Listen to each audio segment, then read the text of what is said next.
क्योंकि आज की तारीख में आप देख रहे हैं जो SC ST OBC समाज के जो मुद्दे हैं, जो सबसे बड़ा मुद्दा है वो आरक्षण का मुद्दा है। आरक्षण पूरी तरह से खत्म कर दिया गया है और कहीं कोई आवाज नहीं उठ रही। आप किसी भी विश्वविद्यालय का नोटिफिकेशन देख लीजिए कि किसी भी विश्वविद्यालय का जो है जो नियुक्तियां हो रही है, नियुक्तियों की सूची देखिए, चाहे इलाहाबाद विश्वविद्यालय हो चाहे कोई भी विश्वविद्यालय हो, नियुक्तियों की सूची देख लीजिए, कहीं भी आरक्षण रोस्टर का पालन नहीं किया जा रहा है। दूसरा जो सवाल है कि आरक्षण खत्म करने का एक सबसे बड़ा रास्ता जो इनका है वो रास्ता है ये निजीकरण करके आरक्षण को खत्म कर रहे हैं। और निजीकरण का क्या नुकसान है, क्या फायदा है, अब किसी को बताने की जरूरत नहीं है। निजीकरण करके इन्होंने रेलवे जैसी संस्था का जो है आउटसोर्सिंग से रेलवे को ये चला रहे हैं। ये निजीकरण करके तमाम जितने टेलीकॉम कंपनी थी, MTNL, BSNL, उसको खत्म कर दिया। तमाम जितने भी सरकारी उपक्रम थे सबको इन्होंने निजीकरण करके खत्म कर दिया। निजीकरण जब ये करते हैं तो ये कहते हैं कि विकास के लिए कर रहे हैं, लेकिन सच उसमें यह है निजीकरण केवल ये इसलिए करते हैं क्योंकि सरकारीकरण जब होता है तो फिर वहां रिजर्वेशन लागू होता है और रिजर्वेशन लागू होता है तो SC ST OBC को रिजर्वेशन देना पड़ता है और SC ST OBC समाज का व्यक्ति रिजर्वेशन के आधार पर नौकरी पाकर उनकी जिंदगी बदल जाती है।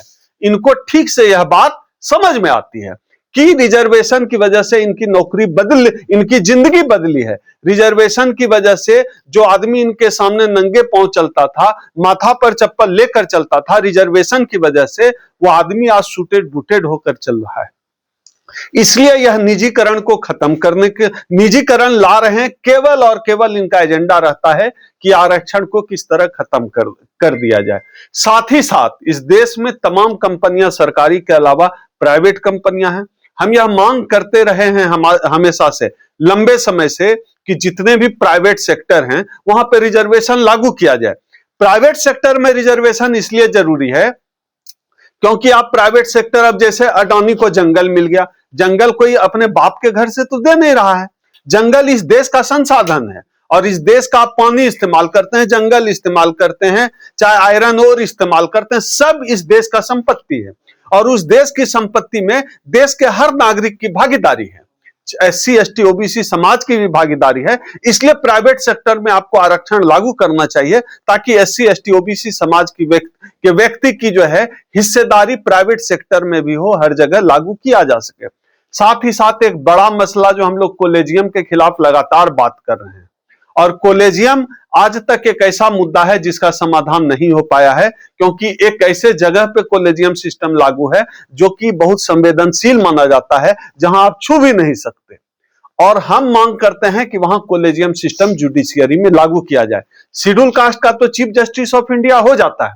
अभी मौर्य जी हमारे साथ एडवोकेट जो है चंद्रगुप्त मौर्य जी बैठे हुए हैं, बताएंगे कि जो है किस तरह जो है OBC का एक भी चीफ जस्टिस ऑफ इंडिया हुआ है क्या?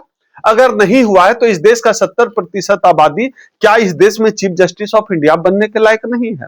क्या इस देश का 70% आबादी का व्यक्ति प्रधानमंत्री ऑफिस में जो 200-250 जो बैठते हैं सीनियर IAS, एक भी OBC उस लायक नहीं दिखता है?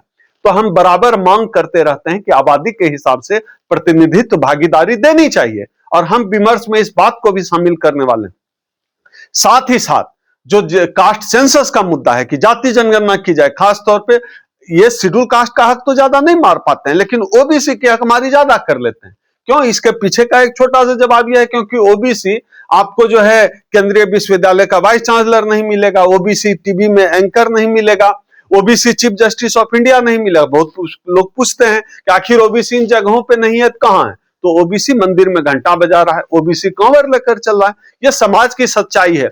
यह अलग बात है कि हमारे मौर्य जी जैसे लोगों की वजह से यह हकीकत बदल रही है। अभी हमारा जो है छत्तीसगढ़ में परसों जो है राज्य अधिवेशन था छत्तीसगढ़ का, जिसमें बड़ी संख्या में मुझे लगता है कि 90% जो है OBC के लोग आए हुए। क्या यह लोकतंत्र हम लोगों ने अर्जित किया है? तो अगर लोकतंत्र संसद सही तरीके से नहीं चलेगा तो मुझे नहीं लगता है कि जो है इस देश में SC ST OBC के हक अधिकार सुरक्षित रहेंगे।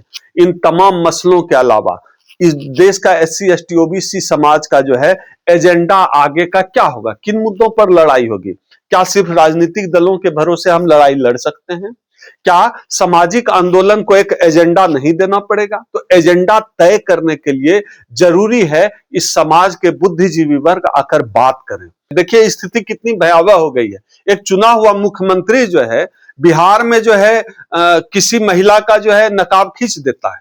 कितनी भयावह स्थिति है। और उससे भी ज्यादा दुखद यह है कि उसके पक्ष में लोग खड़े हैं। गिरिराज सिंह बोल रहा है जहां जाना है जाओ, उसने ठीक किया। अरे ये कैसा देश बना दिया आपने? देश का चुना हुआ मंत्री किसी का कोई हिजाब खींच ले। कोई बता रहा था कि अशोक गहलोत ने शायद किसी का घूंघट खींच लिया था। तो आप, अरे अशोक गहलोत ने घूंघट खींच लिया तो वो सही थोड़ा ही है। चाहे अशोक गहलोत घूंघट किसी का छुए, चाहे कोई किसी महिला का नकाब छुए, पूरी तरह से गलत है।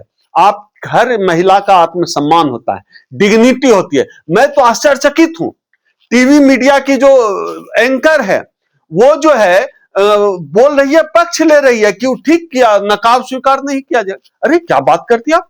कंसेंट कोई चीज होती है, डिग्निटी कोई चीज होती है।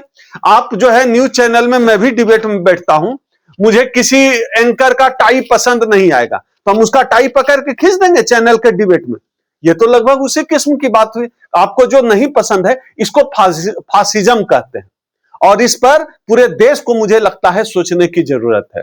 और एक बात याद रखिए, अगर फासिज्म हावी हो गया तो सबसे ज्यादा खतरा इस देश में SC ST OBC को होगा, क्योंकि ना आप 3 में है ना 13 में है, ना आपके पास सत्ता है, ना आपके पास संसाधन है, ना आपके पास शक्ति है। आप कहीं के नहीं रह जाएंगे। SC ST OBC के साथ जो शोषण हो रहा है उस शोषण को आप अखबारों के माध्यम से पढ़ते भी होंगे, देखते भी होंगे। डॉक्टर साहब ने जिक्र किया, इलाहाबाद यूनिवर्सिटी की लिस्ट देख लो, जोधपुर यूनिवर्सिटी की लिस्ट देख लो, हैदराबाद की देख लो, वहां आरक्षण को शून्य कर दिया है।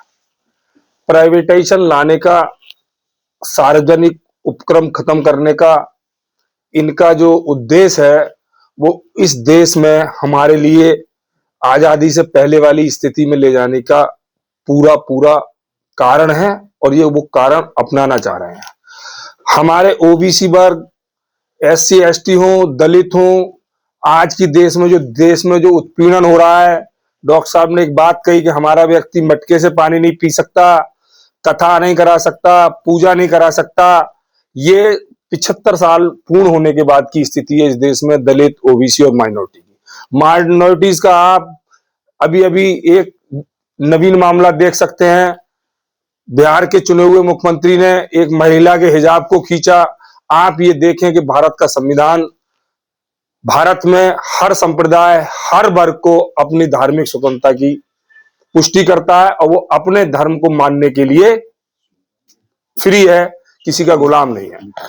अब रही बात बहुत सारी चीजों की, रही देश में OBC की भागीदारी 0 हो गई।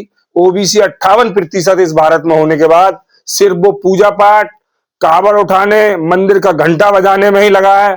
उसने कभी भी आज तक किसी पढ़े लिखे आदमी ने, अगर कोई हैदराबाद की लिस्ट, जोधपुर यूनिवर्सिटी की लिस्ट पढ़ ली होती, एक बार देख ली होती, बनारस हिंदू विश्वविद्यालय हो, इलाहाबाद हो, वहां अगर सही से अगर OBC समाज आज जागरूक हो जाए, वो अपने हक अधिकारों की लड़ाई नहीं लड़ रहा, क्योंकि वो अभी कमंडल में व्यस्त है। अगर वो थोड़ा मंडल कमीशन को पढ़ ले और मंडल में व्यस्त हो जाए तो अपने हक अधिकारों की लड़ाई लड़ सकता है।